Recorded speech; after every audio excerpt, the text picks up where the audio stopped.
जय गजानन, जय काका जी। नमस्कार साथियों, सुनंदा पंडित संत अनुभव नामक इस YouTube चैनल पर आप सबका हार्दिक अभिनंदन। इससे पूर्व कि मैं अनुभव साझा करूं, आपसे नम्र विनंती है कि पसंद आने पर वीडियो को YouTube पर लाइक करें, शेयर करें, चैनल को सब्सक्राइब करें, बेल आइकॉन अवश्य दबाएं, जिससे नए वीडियो के नोटिफिकेशंस आपको मिलते रहें। आप भी अपना कोई अनुभव हमें बताना चाहें तो मुझे व्हाट्सएप नंबर 7024604960 पर लिख भेजें। आपका अनुभव मेल आईडी पर भी लिख कर भेज सकते हैं, जो डिस्क्रिप्शन बॉक्स में दी हुई है। तो चलिए आज के अनुभव की शुरुआत करते हैं। आज मैं आपको श्रीमती मेघा जी को आया हुआ गजानन महाराज संबंधित अनुभव सुनाने जा रही हूँ। ये बताती हैं कि इनका विवाह 2003 में हुआ।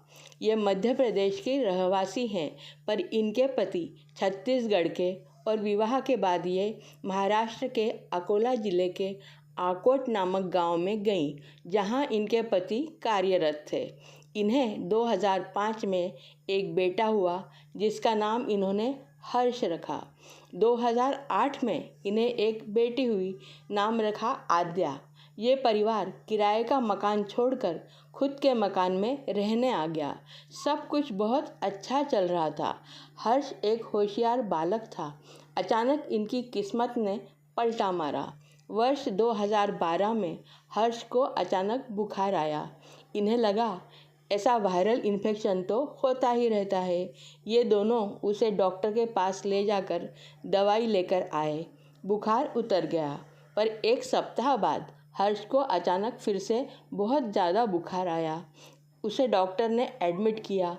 इन्होंने सारे इलाज किए, बड़े डॉक्टर को बुलाया, भगवान से प्रार्थना की, पर इनका बेटा नहीं बचा। इस शौक से दोनों पति पत्नी स्तब्ध रह गए। मेघा जी बीमार पड़ गईं। उन्हें फिट्स आने लगे। पति ने नौकरी पर जाना बंद कर दिया। वे केवल मेघा जी का इलाज करवाते फिरते रहे।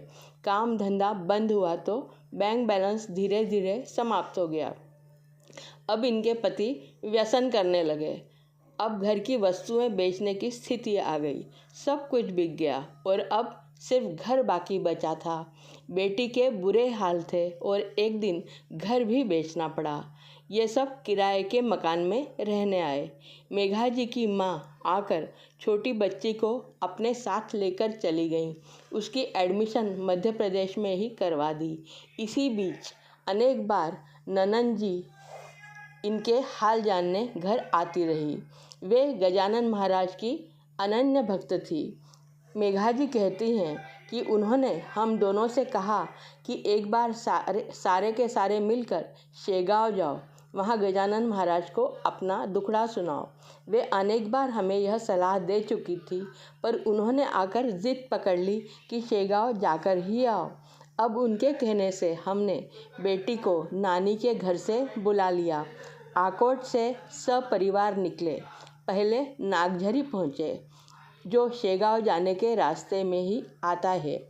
वहाँ नहाकर गोमाजी महाराज के स्थान का दर्शन लेकर आगे शेगांव की ओर बढ़े। वहाँ गजानन महाराज की समाधि का दर्शन लिया। मेघा जी बताती हैं कि वे वहाँ जी भरकर रोईं। गजानन महाराज को अपना सारा दुखड़ा सुनाया। पति ने भी महाराज को अपना सारा दुखड़ा आंसुओं के साथ सुनाया। इतने दिन के रुके हुए आंसू दोनों पति पत्नी ने गजानन महाराज के चरणों में बहा दिए। दोनों अपने बेटे हर्ष के जाने के दुख से पीड़ित थे। दर्शन करके यह परिवार लौटने के लिए शेगांव के रेलवे स्टेशन पहुंचा। गाड़ी आने में अभी देरी थी। बेटी ने इनसे पानी मांगा। मेघा जी पानी लाने के लिए उठी और अचानक प्लेटफॉर्म पर जोर से नीचे गिर पड़ी। इनके आंखों के सामने अंधेरा छा गया। कुछ भी दिखाई नहीं दे रहा था कि अचानक इन्हें आवाज़ सुनाई दी, चल उठ। किसी ने इनके हाथ पकड़े और इन्हें उठाकर खड़ा कर दिया। अब इन्होंने आंखें खोली तो ये अस्पताल में थी। पति और बेटी बिस्तर के पास बैठे थे। अस्पताल से छुट्टी मिली तो ये सब गाड़ी करके घर लौटे। मेघा जी अब गजानन सेवा करने लगी। उन्होंने गजानन भक्ति में अपने आप को व्यस्त कर लिया। धीरे धीरे पति पुनः काम पर जाने लगे। बेटी को लेकर नानी वापस चली गई थी।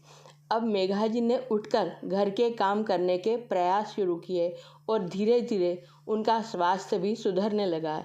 एक रात नींद में उन्हें लगा कि कोई उनसे पूछ रहा है, अब कैसी हो, ठीक तो हो ना? ऐसे ही खुश रहा करो, सब कुछ ठीक हो जाएगा। मेघा जी को स्वप्न में किसने यह पूछा समझ नहीं आया। उन्होंने अपनी ननद जी को स्वप्न की बात बताई तो वे बोली, गजानन महाराज की अगाध लीला है। यह सच ही था। मेघा जी को पुनः एक बेटा हुआ। उसका नाम उन्हें ऐसा लगा कि हर्ष उनका वापस आ गया है, पर उन्होंने बेटे का नाम संघर्ष रखा। अब बेटा संघर्ष 5वीं कक्षा में, बेटी आज्ञा 10वीं में है। मेघा जी बुटीक चलाती हैं। पति अच्छा जॉब कर रहे हैं। इनका पुनः अपना घर का मकान है। अब मेघा जी अपने छोटे से परिवार में पुनः सुखी हैं।